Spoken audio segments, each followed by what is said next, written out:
Good evening, everyone. I'm Michael Carter. I was, still am, always will be, dad to Emily Jane Carter. She'd be 18 this October, probably arguing with me about college or blasting her clarinet too loud just to mess with me, I say was, and it's like a blade twisting in my chest. A year ago, I knelt on cold asphalt when I heard she was gone. Knelt and stayed there like the world forgot how to stand. I'm here because grief doesn't let you stay still.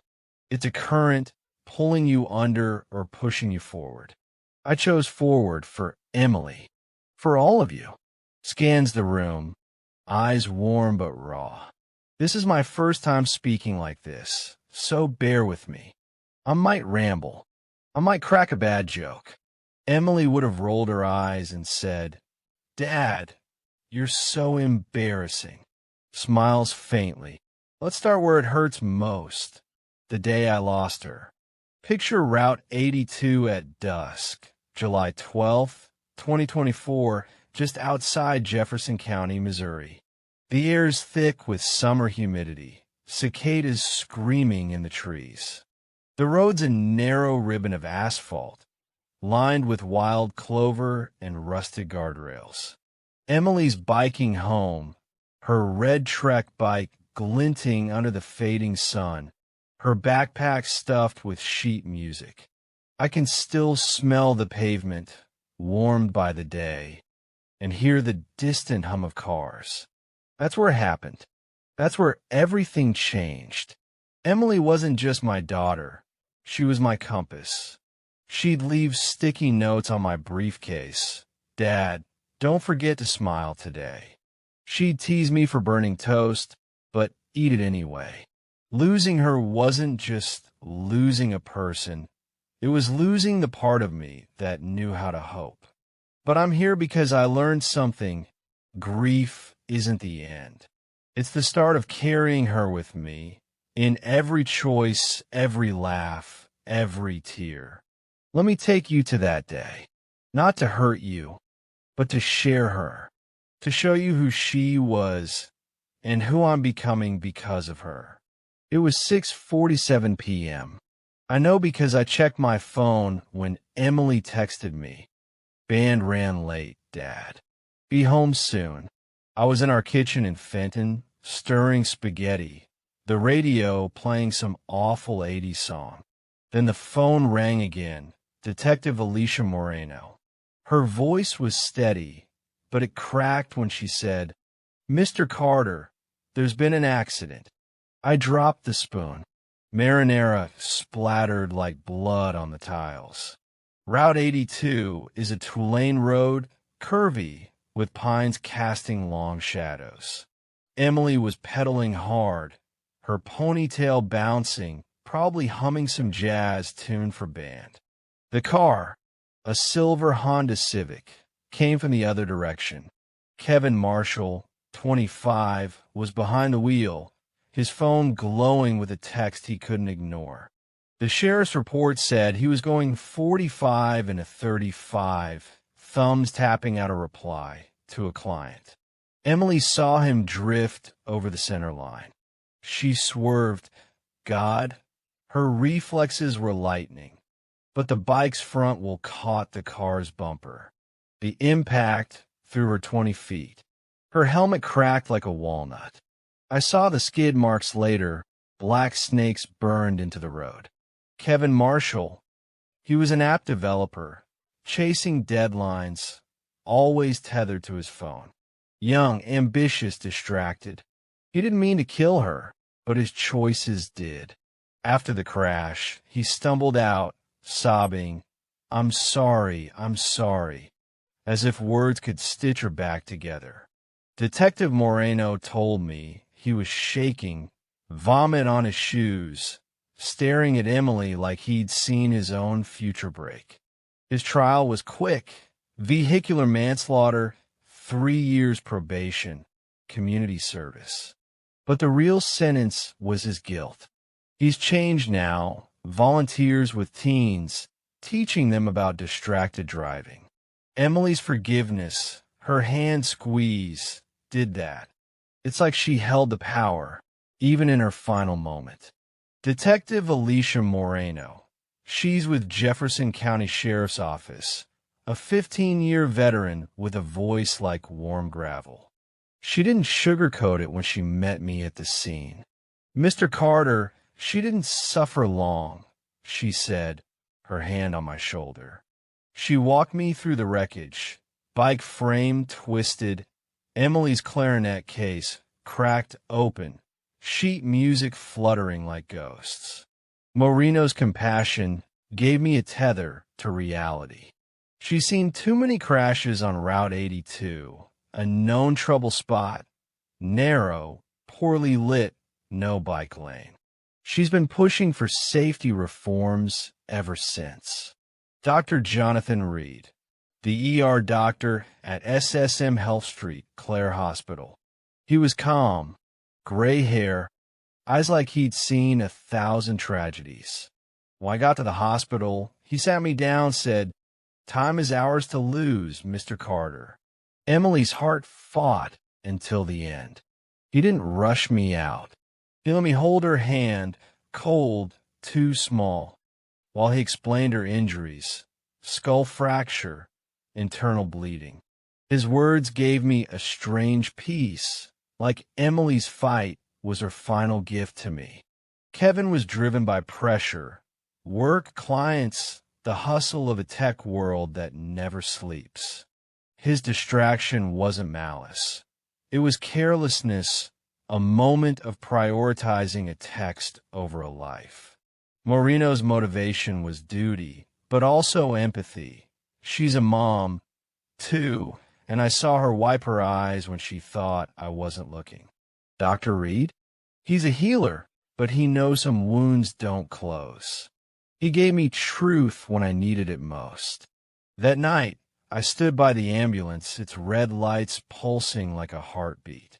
I saw Emily's shoe, one sneaker, laces undone, lying in the grass. I kept thinking, I should have driven her home. Guilt's a parasite, isn't it? It eats you alive. But Emily's hand squeeze, her forgiveness, taught me something. Even in pain, she chose kindness. That's the stake I'm fighting for now, to live like she did. I want to tell you something most people don't know, something that changed how I see her, and maybe how you'll see your own losses. Here's the part that still shakes me. Emily didn't die instantly. Detective Moreno pieced it together from Kevin's statement and the paramedics' report. She was conscious for maybe 30 seconds after the crash, her ears ringing, her vision fading. Kevin was kneeling beside her, crying, saying, "I'm sorry, please, I'm sorry." And Emily, my Emily, with her cracked helmet and her broken body, she reached out and squeezed his hand. Just once, like she was saying, "I see you. I forgive you." Imagine that moment. The air smells of burnt rubber and gasoline, the road gritty under her cheek. Her clarinet case is open, moonlight sonata fluttering in the breeze. Kevin's voice is a desperate hum, and Emily's hand, small and callous from bike grips, finds his. That squeeze, it was her last act, her final note. It's like she left a melody behind. That squeeze broke Kevin. He told Moreno it haunted him. Her forgiveness was heavier than his guilt. He developed PTSD, nightmares of her face, but he turned it into action. He volunteers now with Teens Against Distracted Driving, a Missouri nonprofit. He tells kids, one text can kill. I know because I did it. Emily's empathy changed him, like a seed planted in wreckage. I learned later, through grief networks online, that moments like this aren't unique. In Japan, families honor the dead with kokeshi dolls, carved with love, placed in gardens to hold their spirits. In Colombia, They build vibrant street shrines, painting walls with colors that scream life. Emily's hand squeeze was her shrine, her doll, a gesture that said, "Keep going." It's universal, isn't it? The need to leave something good behind, even in pain. That squeeze saved me, too. It reminded me Emily's heart was bigger than her life. It's why I'm here, telling you this. Because her kindness didn't die on Route 82. It's in Kevin's work, in my breath, in this room. It's in you, if you let it be. Losing her changed me. Not just my heart, but my days, my purpose. Let me tell you how I rebuilt, one petal at a time. Before Emily died, I was a suit, 12-hour days at a corporate office in St. Louis, crunching numbers for a logistics firm. My world was spreadsheets, coffee breath, and traffic on I-270. Emily used to say, "Dad, you're allergic to fun." She wasn't wrong. After the crash, I couldn't go back. The office felt like a coffin. So I quit. I moved to a small house off Route 82, a mile from where it happened. It's a creaky place, cedar siding, with a porch where I sit and watch the road. The air smells of pine and dust, and I can hear the hum of bikes when kids ride by. I kept Emily's Trek bike, red paint chipped, handlebars still wrapped in her favorite neon tape. Every weekend, I ride it, feeling her in every turn of the pedal. I'm a grief support facilitator now, trained through a program at St. Louis University. I also run Safe Wheels, a youth cycling program I started with Jefferson County Parks and Rec. We teach kids bike safety, helmets, signals, how to spot a distracted driver.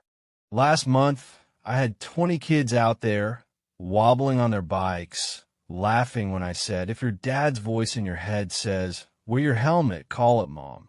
We're all safety moms here." They cracked up. I heard Emily in that laughter. Jefferson County's rural, with 225,000 people spread over rolling hills and subdivisions. Route 82's a death trap. Narrow, no shoulder, and drivers speeding to beat the sunset. In 2024, Missouri reported 1,073 traffic fatalities, 12% involving cyclists or pedestrians. Emily was one of them. Safe Wheels is my fight against those numbers. We've got 50 kids enrolled now, and we're pushing for a bike lane on Route 82. Detective Marino's on board.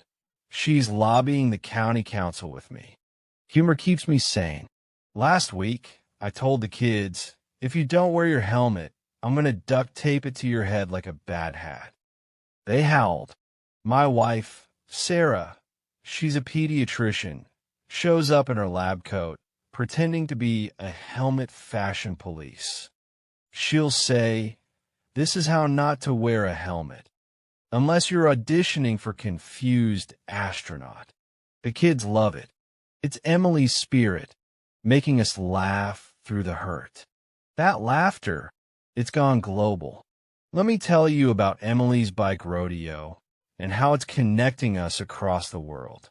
A year after Emily died, Sarah and I started Emily's Bike Rodeo. It's a day of bike races, safety drills, and pure chaos. Think clown bike horns and kids decorating helmets with stickers. We hold it at Heine Park in Finnan, a grassy field with oak trees and a creek that gurgles like it's laughing with us. Last year, 200 people showed up. Kids raced, parents cheered, and Sarah strutted out in her lab coat, announcing the helmet fashion show. She held up a bedazzled helmet and said, "This is a no. Unless you're a disco ball on wheels, the crowd lost it." Picture the rodeo. Kids weaving through orange cones, the air smelling of hot dogs and sunscreen. A local band plays covers of Emily's favorite jazz tunes, their saxophone notes floating over the park. There's a booth where kids paint bike bells, and another where we give out free helmets. 100 last year, funded by donations. I ride Emily's bike through the course, feeling her in the wind on my face. The rodeo went viral on X for a week. Someone posted a video of Sarah's disco ball line, and it got 2 million views. We started hearing from people worldwide. In Australia, a cycling group in Sydney held their own Emily's Rodeo, with kids painting helmets like superheroes. In Norway, a grief support group sent us photos of their bike safety day, inspired by Emily. A mom in Mumbai emailed me. My daughter Lydia dressed as a fire truck for our bike parade. Now our building takes turns being crossing guards. I cried reading that. Emily's story is crossing oceans. Grief is universal, but how we carry it varies. In Japan, families carve kokeshi dolls, wooden figures that hold the spirit of the lost. In Colombia, they paint street shrines with marigolds and candles, turning pain into art. In South Africa, some communities hold memory walks, circling neighborhoods to honor the dead. Our rodeo is our version, a loud, messy celebration of Emily's life. It's like the global grief networks I found online, like the Compassionate Friends or Grief Share, where people share stories and rituals to keep going. The rodeo isn't about forgetting Emily. It's about making her live in every kid who rides safely, every parent who laughs instead of cries for a moment. It's proof that grief can build something beautiful.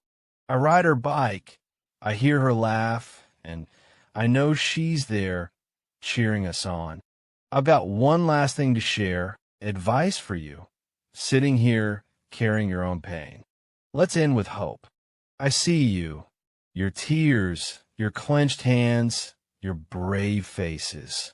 Grief is heavy, isn't it? Like carrying a backpack full of stones. I'm not here to tell you to drop it. You can't, but you can carry it differently. Let me share what I've learned, what Emily taught me. Your grief is your bond, not your burden. It's the love you still have, aching to be used. Let it connect you to this room, to a cause, to a memory. Plant a tree, paint a mural, tell a terrible joke. Do something that makes your heart ache with love, not just pain. I ride Emily's bike. I laugh with kids at the rodeo. I cry on Route 82 some nights, but I keep going. You can too. You don't move on from loss. You move forward, carrying your sorrow and your smiles together. When it feels impossible, remember Emily's hand squeeze. She forgave in her final moment. You can forgive yourself for the what-ifs. You can forgive the world for being cruel. Start small. Maybe it's a bad joke. Here's one. Should my dad jokes get TED Talk yet? See? Even a groan's a start. We're not alone. In Mumbai, Lydia's fire truck helmet is Emily's legacy. In Norway, kids ride safer because of her. Your story, your loss, can ripple too. Share it. Build something. Let your grief be a catalyst like mine is. Let's stand together. Maybe hold a moment of silence for those we've lost. Or maybe let's ask, who's got a worse joke than mine? Either way, know this, you're not alone. We're cycling this grief together, and Emily, she'd ride with us, laughing the whole way. Thank you for listening, for sharing, for laughing through tears. We're in this together. I've talked enough. Your stories matter too. If you want, share a memory, a joke, or just a feeling. Or we can sit in silence, holding space for each other. What do you say? If this touched you, smash that like button, Subscribe for more stories that'll make you know that your feelings are valid and you'll get over it soon. And drop a comment telling me your own story.